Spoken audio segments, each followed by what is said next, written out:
Lecture du livre de la sagesse. Chapitre 2, des versets 1a, puis des versets 12 à 22. Les impies ne sont pas dans la vérité lorsqu'ils raisonnent ainsi en eux-mêmes. Attirons le juste dans un piège, car il nous contrarie. Il s'oppose à nos entreprises. Il nous reproche de désobéir à la loi de Dieu et nous accuse d'infidélité à notre éducation. Il prétend posséder la connaissance de Dieu et se nomme lui-même enfant du Seigneur. Il est un démenti pour nos idées. Sa seule présence nous pèse, car il mène une vie en dehors du commun. Sa conduite est étrange. Il nous tient pour des gens douteux, se détourne de nos chemins comme de la boue.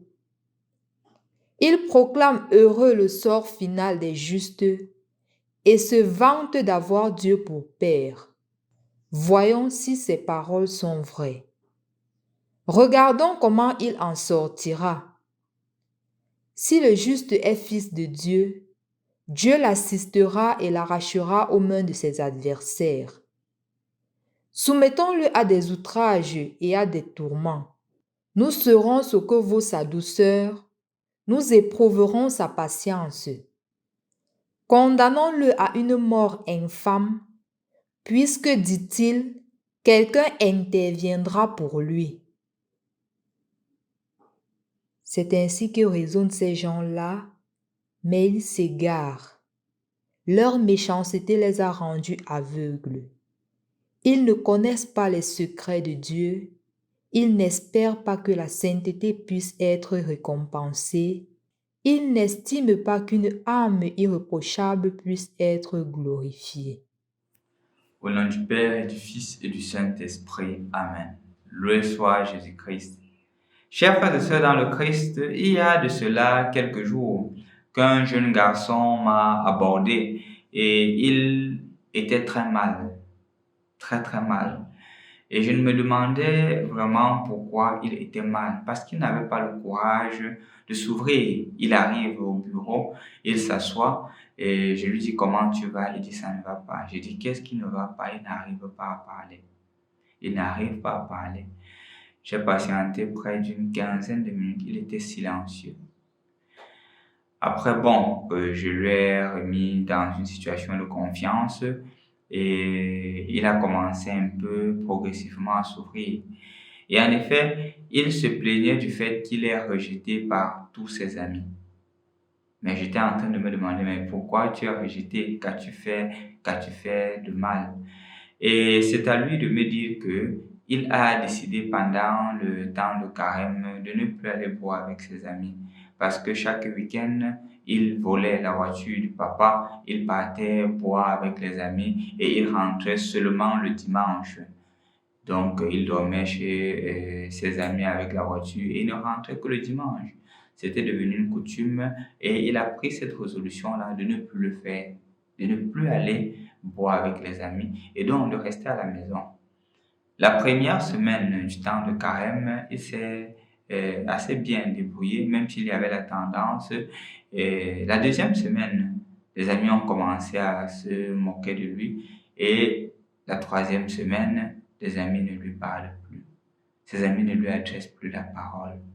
Et il se sent mal parce qu'il est rejeté. Même en salle de classe, on ne lui adresse plus la parole. C'est comme s'il était le seul au monde. Et il n'arrive pas à supporter. Et il me disait qu'il voudrait quand même, pendant ce temps de carême, une seule fois partir pour au moins renouer les liens avec ses camarades parce qu'il ne supporte pas le fait que dans la salle de classe, personne ne lui adresse plus la parole. Disant personne, il voulait par là dire le groupe de garçons avec qui il était habitué à sortir et aussi quelques filles, bien sûr. Chers frères et sœurs dans le Christ, c'est ce qui arrive généralement quand nous continuons le temps de carême et que nous voulons vivre ce temps avec toute sa ténacité, avec tout l'amour que le Seigneur a déposé en nous. On est parfois critiqué, On se moque de nous. C'est ce que nous écoutons dans la première lecture d'aujourd'hui. Parce que nos bonnes œuvres dérangent les autres. Notre conversion dérange les autres. Parce qu'ils ne veulent pas changer. Ne voulant pas changer, ils n'acceptent pas le fait que nous sommes sur le chemin de la conversion. Et justement, qu'est-ce qui se passe? On les menace. Un peu comme le jeune garçon dont je vous parlais tout à l'heure, qui est rejeté par ses amis, qui ne veulent plus lui adresser la parole parce qu'il est en train de prendre le chemin de Jésus. Il est en train de prendre le chemin de l'Évangile. Il veut justement témoigner de Jésus. Ce qui n'est pas facile. Ce qui n'est pas facile. Je crois que toi qui m'écoutes aujourd'hui, si tu as pris un engagement, tu vas te rendre compte que tu traverses les mêmes situations, les mêmes difficultés. Parfois même ceux qui savent que tu as pris des engagements font tout pour te tenter pour que tu puisses tomber. Parfois une situation de colère te donne l'impression que tu es en train de vouloir tomber. Parfois la tendance à dire que non, je vais un peu faire, je vais un peu me plier pour ne pas. Non, ne tombe pas dans ce piège. Ta foi, ta force ne vient pas en toi. Ta force trouve son appui et son bouclier en Dieu. Et puisque ta force trouve son appui et son bouclier en Dieu, tourne-toi vers Jésus. Adresse-lui cette difficulté. Parle avec le cœur à cœur et tu verras qu'il te soutiendra. Ne te décourage pas. C'est ce que les impies font. Ils ne veulent pas que le juste trouve le chemin du juste. Pour cet ami, on ne lui adresse pas seulement la parole. D'autres, c'est pire que cela. Toi, ne tombe pas dans ce piège. Fais confiance en Jésus pendant ce temps et lui-même te soutiendra. Au nom du Père et du Fils et du Saint-Esprit. Amen.